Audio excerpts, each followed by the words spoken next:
বর্তমানে আমরা যে জেনারেশনটা বেঁচে আছি, আমরা অসুস্থর উপর বেঁচে আছি। হাতে ব্যথা, পায়ে ব্যথা, মাথায় ব্যথা, মাজায় ব্যথা, অসুস্থ, ভালো লাগে না। আমরা সারাক্ষণ এসব বলতেই থাকি। আর আমাদের মা, চাচি, দাদিরা যারা এখনো বেঁচে আছেন, তাদের একটাই কথা, তোমাদের বয়সে তো আমাদের কোনো অসুখ হয় না। আমাদের তো মাথা ব্যথা, মাজা ব্যথা কিছুই থাকতো না। আমরা তো অনেক কাজ করছি, অনেক পরিশ্রম করছি, চাল ভাঙছি, কত কিছুই না বলে, তাই না?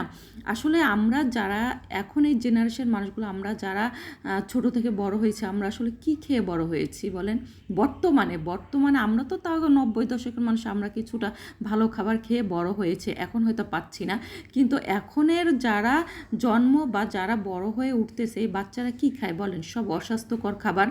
প্রতিটা খাবারে সার, ফরমালিন আর হচ্ছে মেডিসিনযুক্ত ছাড়া কোনো খাবার নাই। তো আসুন আমরা সবাই একটু চেষ্টা করব হেলদি কিছু খাবার খাওয়ার জন্য, যেটা নিজে চেষ্টা করলেই কিন্তু সম্ভব। যেমন এই দেখেন, এরকম সারাদিন ব্যস্ততার কাজে বাইরে থাকলেও সকালে আমরা ঘরে থাকি। সকালে আসুন আমরা একটু হেলদি খাবার চেষ্টা করি। এই টাইপের খাবারগুলো খাবেন। এইখানে আছে ছোলা কিন্তু ভীষণ উপকারী খাবার।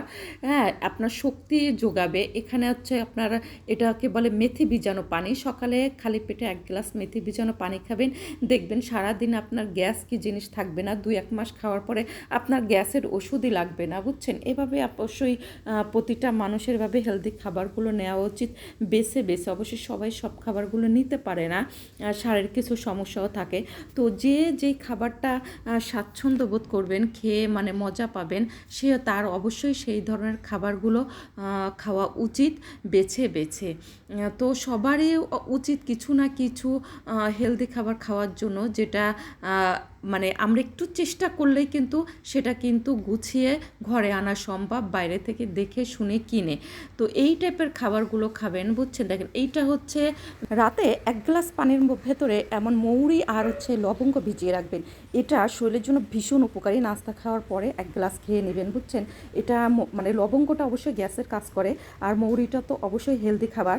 এখানে আছে দেখেন ছোলা। রাতে কিছুটা ছোলা আপনি ভিজিয়ে রাখলে ছোলায় কিন্তু প্রচুর শক্তি পাবেন। আর এখানে আছে খেজুর। এই খেজুর দিনে কম হলেও 4টা খেজুর খাওয়ার চেষ্টা করবেন।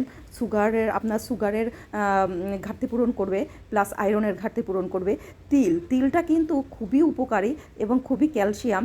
যাদের হাত পায়ে ব্যথা করে, 15 দিন, বিশ্বাস করেন মাত্র 15 দিন আপনি সকাল বিকাল হাফ চামচ করে 1 চামচ খেয়ে দেখবেন, 15 দিন পর আপনার হাত পায়ে ব্যথা একদমই থাকবে না। যাদের হাত পায়ে ব্যথা করে, ইউরিক অ্যাসিডের সমস্যা আছে, তারা ওটা খাবেন।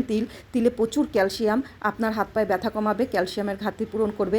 এটা হচ্ছে সূর্যমুখীর বীজ। সূর্যমুখীর বীজটা আসলে কত যে উপকারী বলার মতো না। মহিলাদের জন্য তো ভীষণ উপকারী, অবশ্যই খাওয়া উচিত। এটাকে বলে হচ্ছে আপনার মিষ্টি কুমড়ার বীজ। এই মিষ্টি কুমড়ার বীজ কিন্তু খুবই উপকারী, এটাও অনেকটা ক্যালসিয়াম আছে।